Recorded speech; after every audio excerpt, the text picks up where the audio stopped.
Hello guys! Ayan, napakasarap na pagkain na to at sarap na sarap si Opitina TV. Kung nakikita nyo, tara samahan nyo ako kung anong restaurant to. Talagang dinayo namin to guys, makainan lang siya. Dito yan sa Hong Kong, kung kayo ay nandito sa Hong Kong at gusto nyong dayuhin to, sasakay lang kayo ng train pa Causeway Bay guys, pa Causeway Bay. Tapos, ito yung MTR station. Ayan, kung nakikita nyo. MTR station yan, guys. Exit C ang labas nyo. Hanapin nyo sa MTR station ang exit C sa Causeway Bay. Ngayon, tatawid kayo dyan sa McDo na yan. Kasi may tawiran dyan. Pagtawid nyo dyan, matatanaw nyo na yung restaurant ng grill. Ayan guys, tumawid na kami. Kung nakikita nyo, nagmamadali na ako dyan kasi gutom na kami guys. Alam nyo ba, nanggaling pa kami sa bundok, sa may Sungsoy. Malayo masyado sa amin ang Causeway Bay kasi city yan. Talagang sinadya lang namin yung restaurant na yan kasi nakikita namin sa mga vlogger din dito sa Hong Kong at sa mga post na mga kaibigan namin dito sa Hong Kong yung grill restaurant na yan. Napakasarap daw ng mga pagkain dyan guys. At kami naman, hindi pa kami nagpatumpik-tumpik.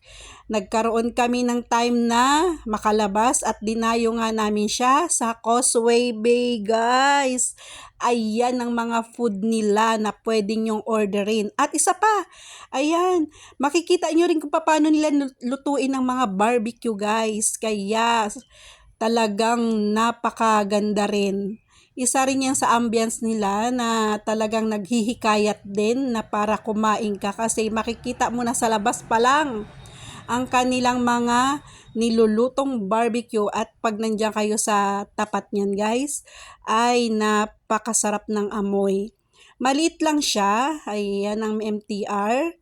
Maliit lang siya na restaurant guys, pero talagang dinadayo siya guys kasi napakasarap nga.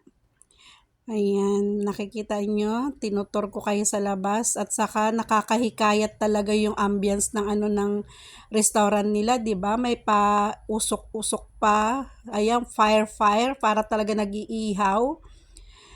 Pag-order kayo guys, diyan lang yan sa sa may labas din. Kunyari nakakuha na kayo ng diyan ng table sa loob, kailangan nyo pa rin lumabas para umorder ng inyong kakainin kasi doon talaga nag-order. Yan, kung nakikita nyo, ayun yung yung cashier nila. Tapos, pag naka-order na kayo, i-serve na nila doon sa loob. Doon na kayo mag-aantay sa table nyo. O, diba, guys? Ito yung yung salad na in-order namin. 2 plato kaagad, guys. Ganyan kami kagutom. Kasi nga sa layo ng aming lugar. Ito ang aking in-order, 'di ba? Laki ng rice nila. Sa isang order, meron ng 3 barbecue stick na kasama. At isa pa, guys, yung nila dito, yung drinks nila, guys, ay free lang po. Free lang, guys. Yes! Ayan, ang aking Memi Sharon na gutom din talaga siya dyan. At thank you, Memi Sharon, sa paglibre mo sa amin ng aking baby Hasmin. Siya po ang nag-treat sa amin yan. Eto, nakakain na tayo. Ayan, sarap na sarap ako dyan, guys. Kasi, yung kanin nga ang dami. O, diba? Kitang-kita naman sa aking, sa aking mga subo. Talagang sulit na sulit po talaga sa akin yung barbecue. Yung lasa niya napakasarap. Yung kanin niya okay din sa akin. Kaya lang medyo oily talaga yung kasi nga sinangag.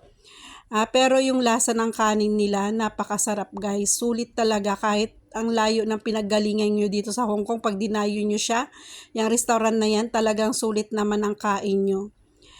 Talagang namin, sinadya talaga namin na pumunta dyan. Matagal na rin namin binabalak na pumunta talaga dyan. Kaya lang, nung Sunday lang kami, nagkaroon ng time.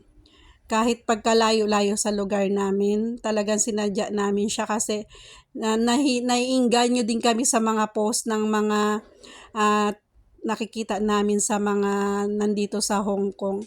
At nung nandiyan na nga kami sa loob, talagang naano din kami, na-amaze din kami sa sa lasa ng pagkain nila. Hindi ka rin talaga magsisisi. Ako nga busog na busog talaga ako diyan eh. Tapos yung salad nila, okay rin naman, maano siya, marami siyang chicken feet na kasama. At yung lasa ng salad na inano sa dressing niya, masarap din talaga. Ayan. Yung drinks nila, maano din, masarap din yung drinks nila, guys.